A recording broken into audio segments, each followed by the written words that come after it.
landed on D-Day with the 1st Infantry Division on Omaha Beach.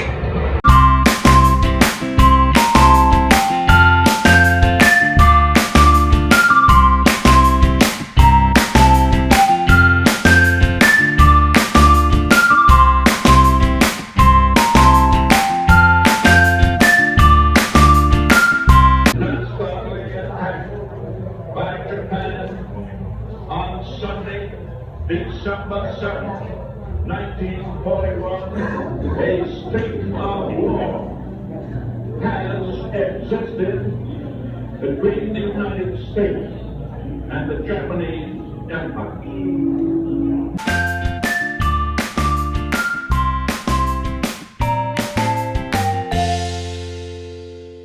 Ancestors adopted as their own, and their heroism is rightly celebrated at home. Latino Americans also enlist, serve, and die. The United States, we lost everything, lost all the land, we crossed all the land, we had to leave. And we were part of the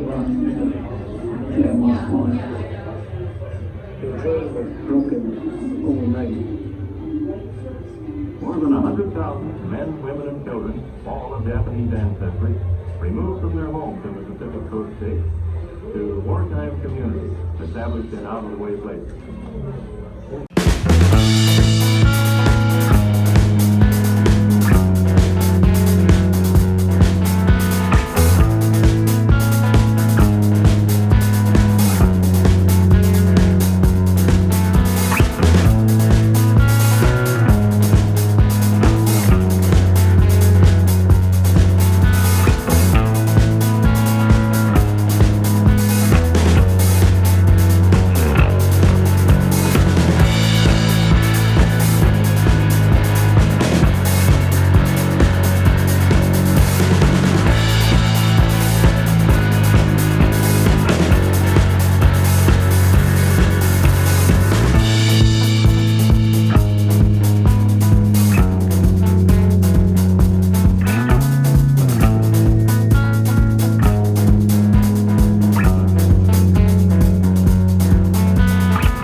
Good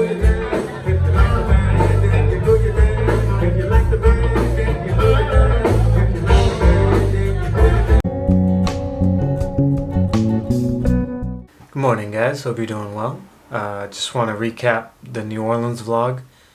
So as you saw, my Delta flight to New Orleans got delayed from 9:40 to 1:55, which was a bummer. And just in general, for anybody doing summer travel, be prepared for flights either getting delayed or canceled. I think pretty much everybody that went on this trip had their flight delayed either to or back. Be good. Makes good food. A little small on the portions and somewhat expensive on the pricing. That could be airport pricing. I've never had them prior to just having them at the airport.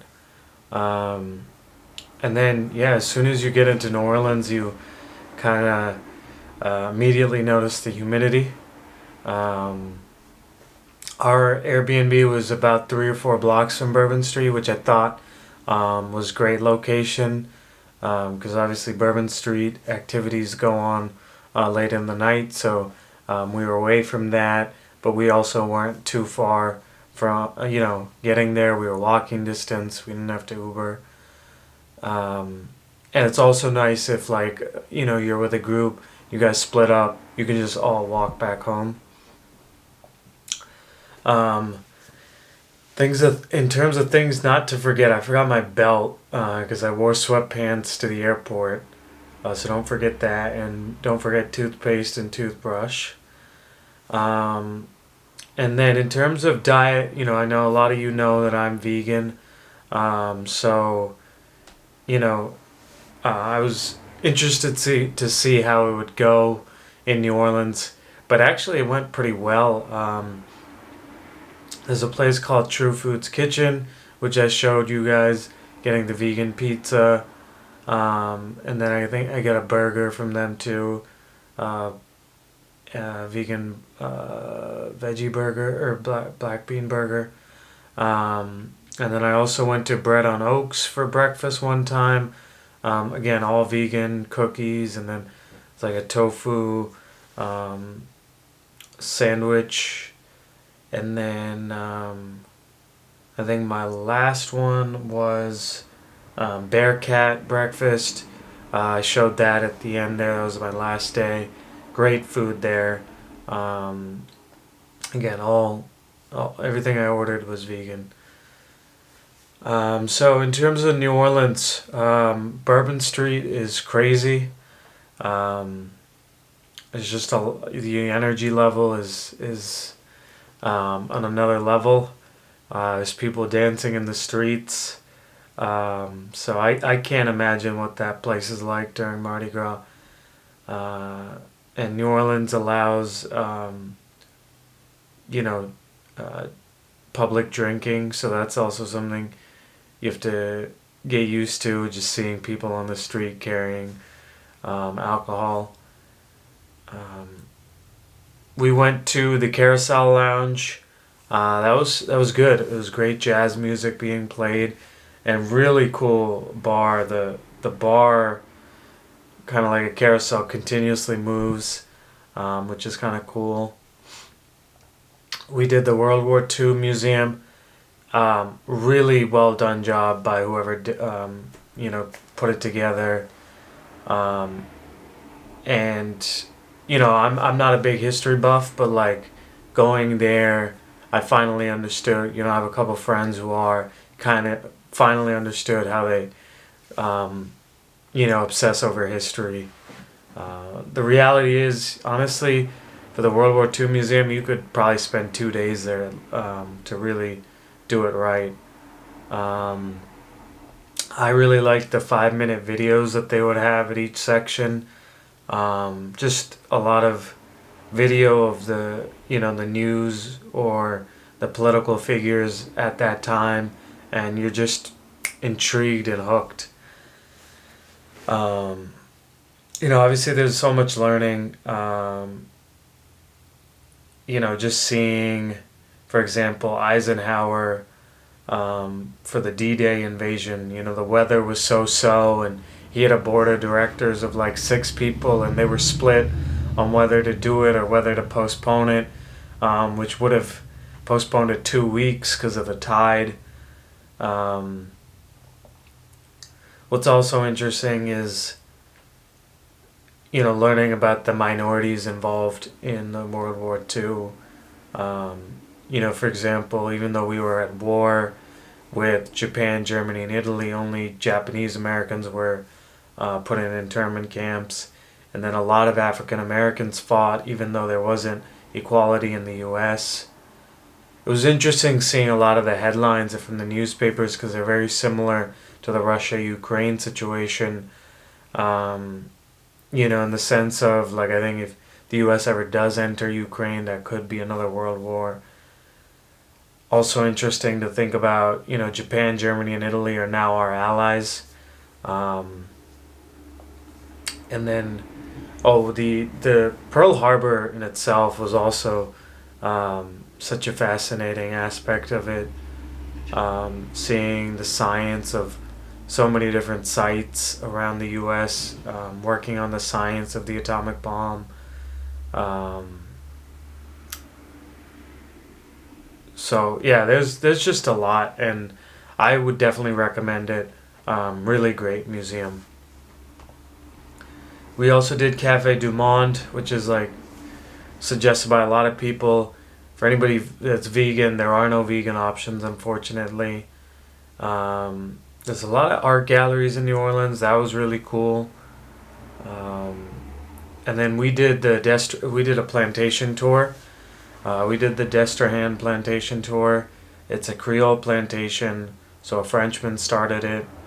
Had a very interesting story. This man, Charles Paquette, a black man, was a carpenter, and he built the plantation, and he was a slave, and he eventually bought his freedom. But then it was interesting, after buying his freedom, he himself bought like slaves. So I remarked that would have been a really interesting person in history to have interviewed, you know, why he participated in buying slaves. Was it because he felt like he could treat them better than, you know, a white owner, or just economical reasons? You know, it's interesting. I showed, you know, they ran, these plantation owners would run the plantation and the slaves like a business. They had a list of all the slaves, their age, their, you know, physique, and what they're worth. And it was interesting that a lot of them, you know, as they were dying in their will, would say, like, you know, free all the slaves, you know, and then their progeny would contest that will statement, you know, for their own financial benefits. But it's interesting to think that, you know, as they maybe were closer to death and thinking about God and heaven or hell, that they might have had a change of heart after years of, you know, owning slaves. But I would just definitely recommend a plantation tour. It's a little bit out of the way, you know, from New Orleans, about 40 minutes away. But it's again another teaching moment, humbling moment, and just learning the history is great. And then Frenchman Street, I mean, there's just so much jazz talent. It's just a vibe that's so beautiful and unique to New Orleans. And then my thought of the week, I think just the importance of hanging out with friends is just so important. A lot of the guys I did this trip with, I hadn't seen since last October, and even a couple of them probably even a couple years now. You know, it's interesting because I think in our day-to-day lives, we're just so in the moment of our day-to-day lives But these trips kind of give you a reflection point. You're all sitting there talking, reflecting on life, debating how you think about certain things. So just another reminder, continue to hang out with friends however you can, and however often you can. Thanks, guys. Hope you're doing well.